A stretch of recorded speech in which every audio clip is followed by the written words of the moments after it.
If we drink enough water to make our skin look gorgeous and plump and beautiful, and it can be gorgeous and glowy all the time, like that's abundance in itself. That is something to be grateful for right here. Good morning, everybody. Welcome to the Icon Edit, the show where we are becoming unbelievably gorgeous and disgustingly overeducated. I'm Monet. This is my show, and welcome. Okay, so this episode, we are going to get into the why and the how of romanticizing your life and how to truly love your life. Life is so freaking exciting and gorgeous and amazing. Like if you think about it, if you really step back and think about it, like even now, I'm so kind of like micro zoomed in on my relatively small problems, but there are just so many things to actually step back and appreciate. There's so many movies to love, books to read, things to learn, people to meet, mistakes to be made and laugh about, mistakes to be made and learn from. I want all of it. I want a beautiful life with risks and changes and challenges and excitement and newness. I want to explore. I want to experience as much as I possibly can because I want to learn as much as we possibly can, which is kind of a big reason why I started this show. There's so much stuff to learn out there and there's so much to experience. We really get one go around. We get one go around at this as far as we know. So the only way you can be doing it wrong is if you're not enjoying it and getting from it what you want. We are, what's the saying? Masters of our ship, captains of our destiny, whatever.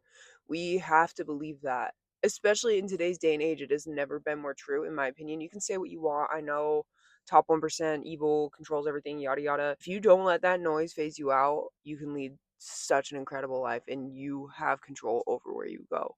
But anyway, that's kind of not super related. That was my whole rant. Let me get into the sources that really help me absolutely love and obsess with my life. Because I wouldn't say I've always been like a life lover. I've kind of been a grinder most of my life. Like, oh, AP classes, got it. If you're not struggling, if you're not stressed, if you're not like suffering a little bit, then you're not getting the most out of your moment. Pretty much. That is the way I thought. Sorry, I'm really thirsty this morning. So these books taught me to love and see life in a different perspective, kind of go about my life with a different narrative in my head. Really, you'd be doing yourselves an injustice by not reading or listening to these. Both the books or the audiobooks are so good. It is super, super worth your time, guys. The first one, and this is probably the most important one, is Die with Zero by Bill Perkins. He also has a podcast episode on the School of Greatness. If you don't feel like you have time for the full audiobook, that's a really good, like, condensed version of it. You just look up Die with Zero on the School of Greatness, whatever app you listen to your podcast to. I'll put the exact name in the description. Hopefully I don't forget. Yeah, this book changed me more than really any literature, I would say, which is crazy because I read a lot. I read a lot of fiction, nonfiction, and just on a journey to learn as much as I can. And this is the one that really made me step back and realize how much there is to love and how exciting everything is. So again, that's Die with Zero by Bill Perkins. It goes into how to get the most out of your life using the 3 tools we all have: our wealth, our health, and our time. I'm going to dedicate a whole episode to this philosophy and the things that he brings up. But you really need to get your hands on that book because it's a great way of viewing your life and totally changed me. Next, weirdly enough, the book that helped me romanticize my life a lot is The Goldfinch by Donna Tartt. It's kind of weird because this is a fiction book. It's not a book telling you how to love, appreciate, whatever. Just the way it's written, the stuff it's written about makes me appreciate art and people and moments. It makes me really change the narrative when I'm going about my life, and it makes me kind of like think in the way the book writes. That's what romanticizing life is all about, right? Rethinking your moments, making them beautiful, noticing the beauty in every single moment. So that's enough of my sources. Die with Zero, Goldfinch by Donna Tartt. Please put any resources you feel like helped you romanticize life in the comments below, because this is one of my personal obsessions and very important for me. So why is it imperative to romanticize your life? Why do we need to romanticize your life? If you're unhappy now, you're going to be unhappy when you get there. Now, what do I mean by that? So let's say you're in school right now and you're kind of miserable. You're just like getting through every day. Oh, when I get the degree, everything will be better. My life will come together. But then you get the degree and you're still the same person with the same perspectives and problems. You're going to be not happy. So then you think, oh, when I get the job, when I get the job, when I get the job. But guess what? When you get the job, you're still the same person with the same problems. And there's always going to be things that are hard, and there's and things that you really just don't want to do. So your happiness won't change because the goalposts are always moving in life. There's always going to be a next step that you need to reach. So if you're one of those people like I really was one of those people, like just even 2 years ago, before I started on my real journey for like knowledge and understanding of my place in the world and what living life really is, because I was so confused how I even go about this. Like, you move out of your parents' house, and then there's seriously just a whole world of opportunities, but at the same time, everything feels so difficult. I felt like I couldn't be happy until I had a degree or until I had a high paying office job. And that just can't be your mindset ever. You can't be unhappy until you have to be happy now. Otherwise, you'll really never be happy. Like, that is just the way it is. Like, yeah, if you can't learn to enjoy the now, nothing good is coming your way. And like I said, life is gorgeous. Like, life is so freaking fun and amazing. And yes, it's hard and it's scary, but there is so many exciting things about it. You need to enjoy the entire ride because you'll miss it. Otherwise, like, I feel like I really missed my early, like 19, 20, 21, because I was just so down on myself for not being where all my peers were.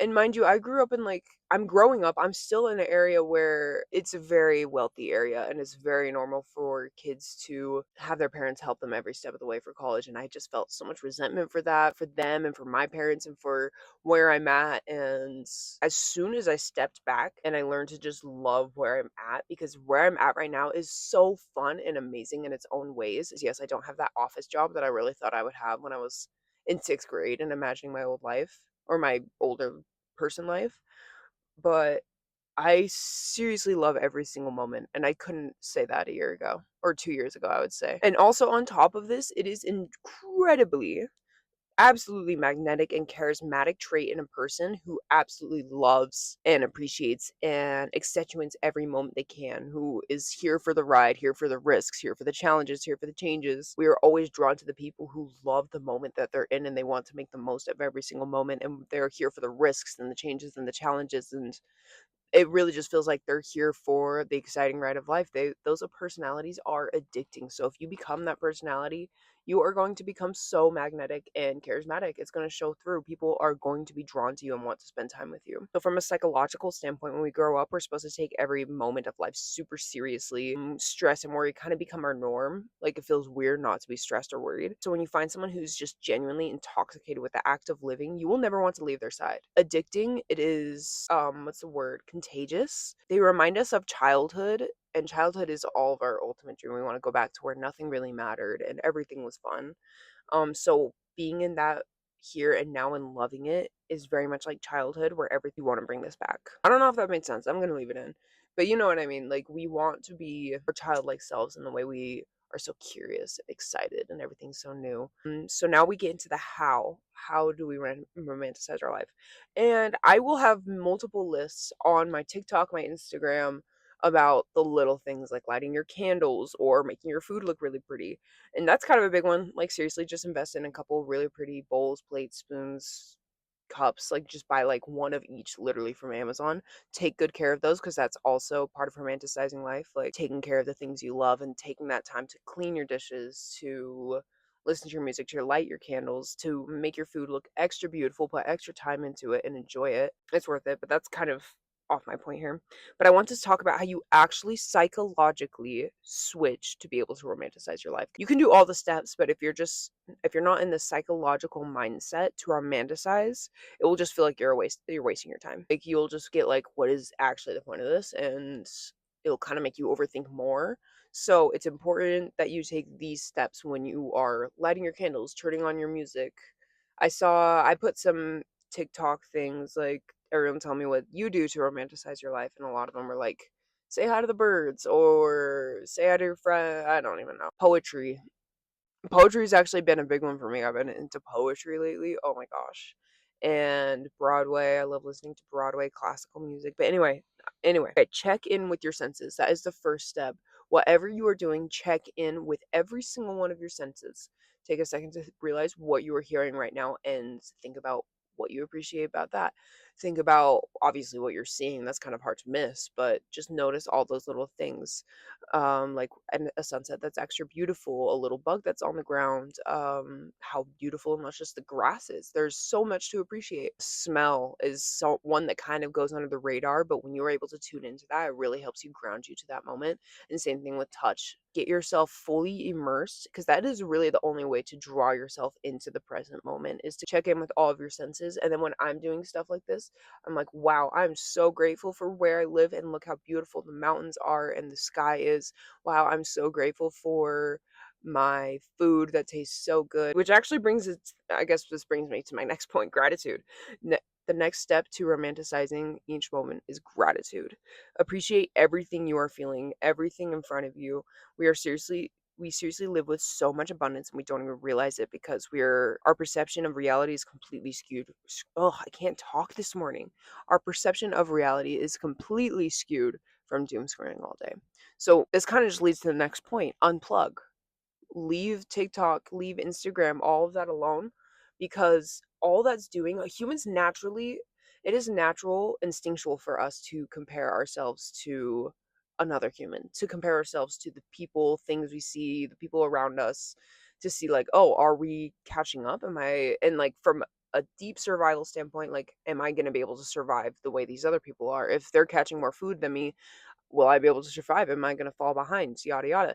So now that kind of is completely screwed, because we just scroll on TikTok all day, and we are constantly just immersing ourselves in the lives of incredibly rich, incredibly powerful, like disillusioned, sorry people. Our brain kind of perceives that, now sees that as not, I guess we kind of realize it's not a norm, but that is still naturally who we're going to compare ourselves to, because it's what we're seeing the most. We're not as tuned into everything around us as we are everything in front of us. And seeing that day in, day out, it will screw your perception of reality and make you unhappy and make you think you need more. So turn it off, or be very careful about what you're consuming on those apps. Use the not interested, unfollow the people who you feel like you tend to compare yourself to and make you unhappy. And you combine all of these three and they all kind of build off of each other, right? Like using your senses to appreciate the moment, and then appreciating the moment by and appreciating what's in front of you by turning off the things that are, yeah, that are causing you unhappy comparison. Yeah, because we really, if you're watching the show, we have so much, like, if you have the time to watch this, if you have a computer, a screen even to watch this on, and you have not only running water, but like I have a giant metal thing that makes my water taste good. Not only am I not worried about water, I drink a ridiculous amount of water every day, and so do a lot of you. Like, there's that 2 to 3 liter water. Like, that is abundance in itself. We drink enough water to make our skin look gorgeous and plump and beautiful, and it can be gorgeous and glowy all the time. Like, that's abundance in itself. That is something to be grateful for right here. So yeah, we have so much, and yes, there's so much to be upset about if you want to take that perspective, but just stop. Appreciate it. Be beautiful, be whimsical, be romantic, appreciate every moment. If you have very specific things that you do to romanticize, like, give me the whole skinny in the comments. Tell me your nightly routine and how you make it super gorgeous. And I'm running out of time, so I'm gonna wrap this up. Thank you so much for watching. If you have anything at all, not even just like a romantic thing that you do, but just like input on how you romanticize your life, a psychological hack that you've learned to romanticize your life, comment below, because I really appreciate it, guys. As I said, I want to create a super community of super hot, super intelligent, super amazing, super motivated women that build off of each other. Not only women, men are invited too. You just have to be cool. Sorry, you have to be cool. And that's it for me, guys. Thank you so much for watching. Go follow my Instagrams, personal, my other one. Nobody follows my Instagram yet, so go do that. And my TikTok. And that's all. I love you guys. Thank you.